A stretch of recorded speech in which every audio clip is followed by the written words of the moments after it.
and I fell into somewhat of a depression. I would be passed out drunk. That's the problem. This is definitely the most vulnerable I've been on YouTube. All right, we're going deep dive today. Hi, my name is Ari. Welcome back to my channel. If you don't know me, you will know me somewhat by the end of this video. All right, so let's get some backstory. I started my YouTube channel back in 2009 for the purpose of documenting my natural hair journey. I was going natural at the time because my hair used to be relaxed. And you know, YouTube was fairly new back then. There wasn't a bunch of people on it. I was using a webcam that would like buzz and make a fart noise in the middle of recording. I would use my desk lamp for my light, which got hot as hell. So I would sweat in a dorm with no AC. Good times. But the channel did fairly well because there was interest there. It wasn't saturated. It was information women were looking for. So I did pretty good for the time. Pretty good, you know, because I was always bullshitting. I was never on a schedule the way I should have been. So I graduated from college with a bachelor's in exercise science with the original intent of going on further and getting my master's so that I could be a physical or occupational therapist. But I decided that I was not going to do that because I was very much over school.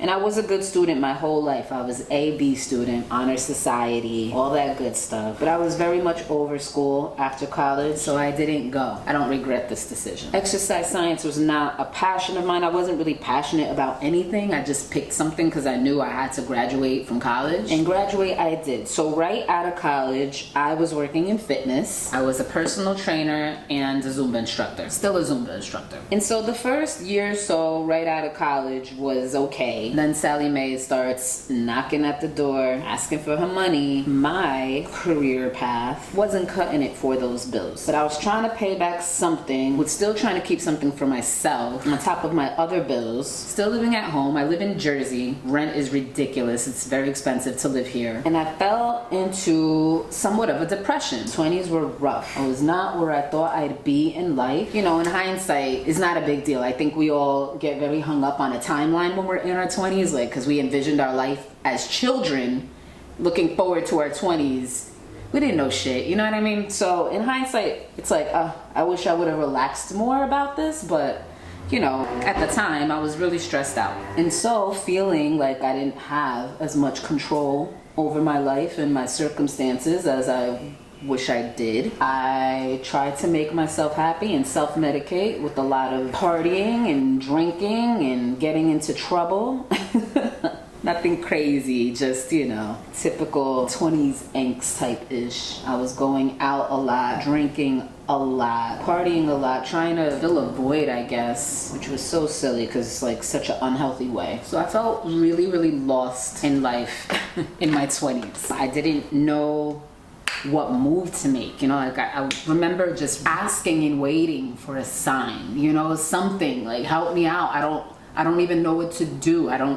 It was really hard. I was told about the law of attraction years before, like a couple years before, but I guess I wasn't ready to hear anything about it at the time because it didn't really spark any interest. But somehow it popped back up in my life and I was interested this time around. So I really took a deep dive and started looking online and watching documentaries and watching YouTube videos and then eventually buying books. And I really started putting everything I was learning into practice, which I'm sure most of you now know includes, you know, meditation and visualizing and focusing on feel-good things. Again, this was 5, 6, 7 years ago, in that range. So I didn't know a lot of people who knew about this topic, but I knew some, thankfully.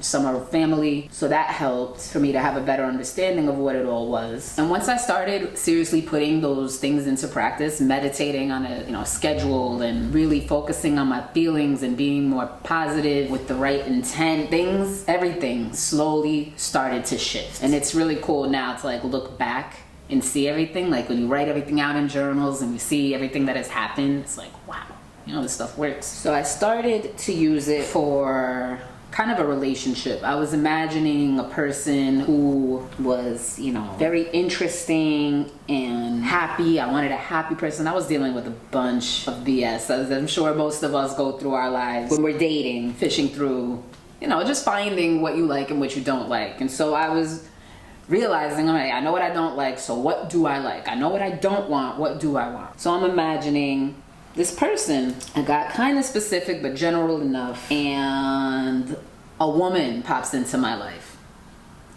Very unexpected for me. Very unexpected. But she was everything that I had on my list. So I manifested that into my life. I was very happy with it because it's like, hey, I did that. And she was really cool. And of course, I continued to meditate and journal and write down goals of what I wanted. Fast forward a little bit of time, I'm on a dating app and I matched with this woman who seemed really cool. We started talking, she was hilarious, and she was just very comfortable. So we went on a date, which turned out to be the first of many because she was amazing. She was funny, she was swaggy, she was cool, she was really cute, down to earth, grounded, made me feel comfortable. She had her shit together and she made me feel safe, which was not surprising because she was a Virgo like me. So a month into dating her, I finally moved out of my mom's house. I'm getting my shit together now.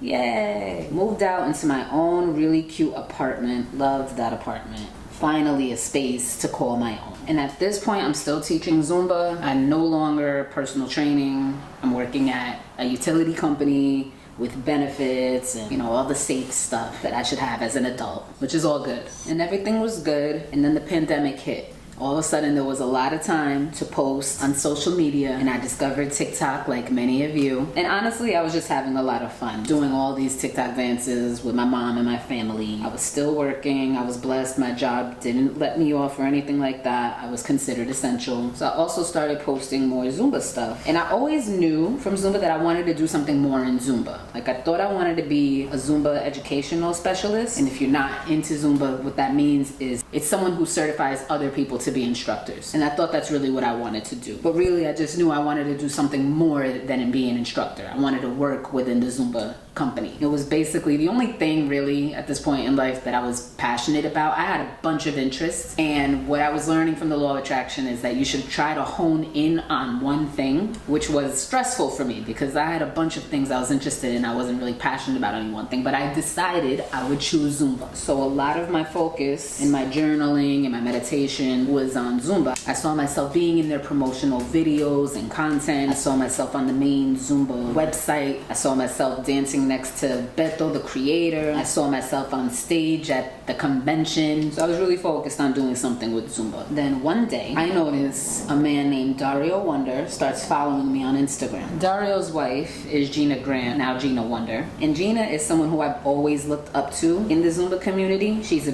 big name Zumba instructor. She was a Zumba educational specialist. She's been with the creator, Beto, from the beginning. So she's really popular in the Zumba world. I would look her up on YouTube for inspiration before a class. I would use the routines of hers that I found. I really looked up to this woman. So when her husband started following me, I was very confused, but I was like, heck, cool. A few days later, I get an email from Gina Grant. And she's saying, hi Ariella, we're starting this new segment within the Zumba Jammer program. It's called the Get Down Zen Jam program. We'd love for you to be a part of it and audition. I don't think that was such a pivotal moment in my life. You don't understand how excited, how proud, how all the emotions that came from that email from Gina. Fast forward, yes, I am a Get Down Zen Jammer. And if you're not familiar with any of these terms, a Zumba Jammer is someone who teaches other Zumba instructors their choreography to use in other instructors' classes. So it's not a Zumba educational specialist, but what I've realized through this is I enjoyed this much more than I would have enjoyed that. Everything really works out. And then later, Gina told me she found me because of Instagram and me using all the hashtags and posting all the time. I popped up on her feed. Here I am today. So that summer, my girlfriend and I decided to move in together because she lives in New York. She's from New York. And that bridge toll was just, it was a lot. So we decided we get a place together, which is the apartment that I'm in now. I love this apartment. Really, it was such a dream come true for both of us. Couldn't ask for anything more. It's absolutely perfect. A year after that, She proposed and I said yes. And then a few months later, Zumba has their convention every year in the summer in August. The first time, I've been an instructor for like 12 years. This is the first year that I go. And it was amazing. I was on stage with all the people who I've been looking up to for all these years, presenting a brand new program within the Zumba name, which is amazing. It's amazing. It's an amazing feeling. Flash forward a few more months and we got a puppy. And his name is Mickey and he is such a spark of joy within our lives. And if you're hearing a tap, tap, tap, tap, tap in the background at all, that's just him walking around. And so as you can see, I'm so happy in life. Like I'm the happiest I've ever been, you know, between my fiance and the puppy and my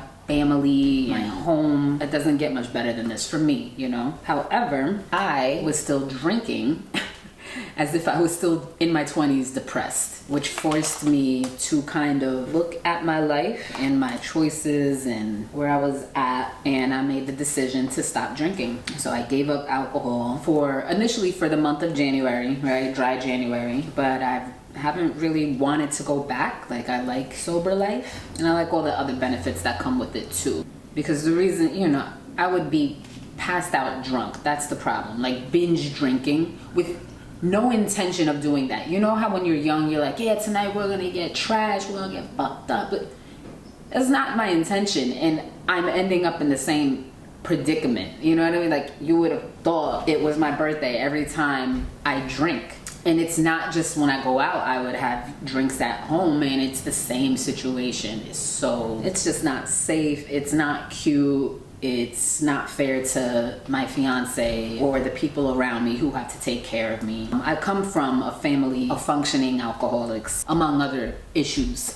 So it was very easy for me to fall into this lifestyle. But for me, myself, I just knew I had to make a change. Like this couldn't be how I kept going through life. So my aunt, who is also sober, helped me, mentored me through it. Also the same aunt who mentored me through Zumba. So shout out to you, Titi Millie, thank you. She recommended I read this book, which I will put on the screen right here. And the book really, so good. I read it. I'm not a reader. I read that book in like 2 days and everything just made so much sense. It really spoke to me and it helped sort of take some of the shame away, you know, that whole stigma. It made me feel less alone in this. And so this has been my newest journey, my newest path that I've taken. And I mean, honestly, so far, really freaking good. Of course, there are like days, especially in the beginning, where I would want to drink and I'd miss alcohol, but it gets so much easier over time. And for me, it didn't take a lot of time. I think I woke up this morning and realized how last night there was no thought of alcohol. And it's a Friday, you know, it's Saturday. So for a Friday night, it's very much on the forefront of my mind on a typical Friday night. I am looking for a cocktail and anything else. You know, I could go out, stay in, doesn't matter. But typical me would just know that on Friday I'm having a drink or several. And last night, not even a thought, which is something to celebrate. And I do drink non-alcoholic beer and wine, which is very silly, but it's all a mental thing, honestly. That's what I've learned with myself. Like I'm not AA, I can't be around a freaking bottle of Listerine because that's alcohol in it type of thing. You know, it's different for me. It's just different. And I could get more into it in another video, but I think that's enough info to get the gist of where I'm at. And so I get married this year, November 4th. That's crazy. And you know, I'm 33 this year. I'll be 34 this year. And I'm loving 30s. And I knew I would. And then I was in my mid-20s. I was looking forward to 30s. Like I just knew 30s were gonna be it. 3 years in and life is incredible. 20s, I would not repeat my 20s if you paid me. 20s is so hard. There's so much learning. You're so much more confident in your 30s.